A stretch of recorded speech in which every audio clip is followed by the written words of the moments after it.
देश ही नहीं बल्कि दुनिया के दिग्गज रईस और बिजनेसमैन गौतम अडानी की कंपनी भारत का पहला ऐसा बंदरगाह बना रही है जहां बड़े बड़े कंटेनर जहाज आ सकेंगे, जिसे विजयम पोर्ट या अडानी पोर्ट के नाम से भी जाना जाता है।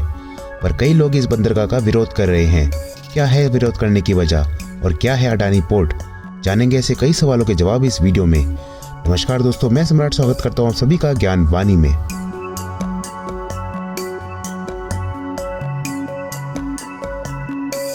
Adani port public private partnership model पर बन रहा है।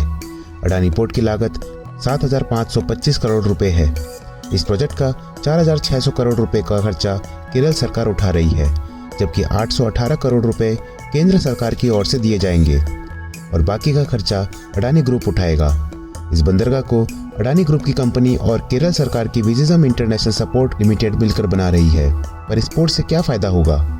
आपको बता दें कि अभी भारत में ऐसे कोई भी बड़े पोर्ट नहीं है जहां बड़े कंटेनर जहाज आ सके, और इसी वजह से अगर समुद्री रास्ते से बड़े जहाज़ों में कोई सामान हमारे देश में आना हो तो उसे दुबई, कोलंबो या सिंगापुर में रुकना पड़ता है और वहां से सामान छोटे जहाज़ों के जरिए भारत पहुंचता है।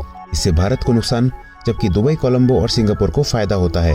कंपनी का दावा है कि जब इस पोर्ट का फेज 1 पूरा हो जाएगा तो यहाँ 10 लाख कंटेनर तक की क्षमता होगी, और जब ये पूरा बन के तैयार हो जाएगा तो इसकी क्षमता 62 लाख कंटेनर तक पहुंच जाएगी। विजयम पोर्ट को जनवरी 2014 में सारा क्लियरेंस मिलने के बाद इस प्रोजेक्ट का काम 5 दिसंबर 2015 से शुरू किया गया था, जिसे 2019 तक बनकर तैयार होना था। लेकिन प्राकृतिक आपदाओं और बाद में कोरोना की वजह से इसका काम प्रभावित हुआ और अब दिसंबर 2023 तक का टारगेट रखा गया है। हालांकि अडानी ग्रुप का कहना है कि विरोध प्रदर्शन की वजह से बंदरगाह का काम बाधित हो रहा है और दिसंबर 2023 तक इसका बनकर तैयार होना थोड़ा मुश्किल है। पर इस बंदरगाह से देश को फायदा होगा। इसके बावजूद विरोध प्रदर्शन क्यों हो रहे हैं? आपको बता दें कि अडानी पोर्ट का विरोध मछुआरे कर रहे हैं। इन प्रदर्शनों का नेतृत्व लैटिन कैथोलिक चर्च के आर्च बिशप थॉमस नेटो कर रहे हैं।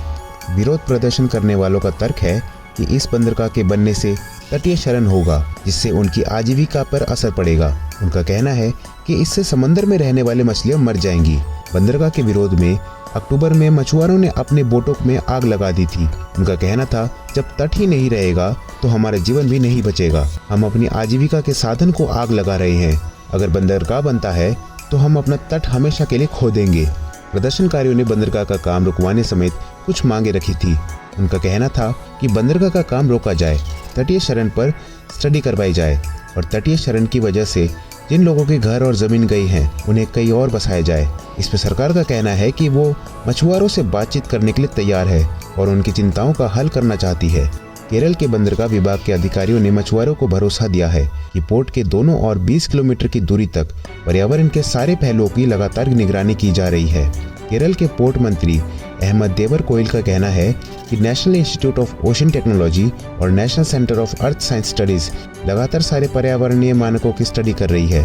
देवरकोइल का कहना है कि सरकार इस प्रोजेक्ट को जल्द से जल्द पूरा करना चाहती है, क्योंकि ये न सिर्फ बड़ा कमर्शियल हब बनेगा बल्कि इससे केरल और देश के इंडस्ट्रियल और इकोनॉमिकल सेक्टर में बड़ा बदलाव आएगा। विजयम पोर्ट न सिर्फ दुबई और कोलंबो के बंदरगाह को चुनौती देगा बल्कि इससे भारत की ब्लू इकोनॉमी भी बढ़ेगी और रेवेन्यू जनरेट होगा। तो गाइस, ये थी आज की ज्ञानवाणी। अच्छा लगा हो तो लाइक करें। इस अडानी पोर्ट के बारे में आपका क्या कहना है हमें कमेंट सेक्शन में जरूर बताएं, और इस तरह की ज्ञानवाणी सुनते रहने के लिए हमारे channel man out of time को सब्सक्राइब करें। साथ ही उस सब्सक्राइब आइकन के बगल में जो बेल आइकन है उसे भी दबा दें, ताकि आने वाले सभी वीडियोस की नोटिफिकेशन आपके पास पहुंचे। अब मैं मिलूंगा आपसे एक और नए ज्ञान के साथ। तब तक के लिए पीस आउट।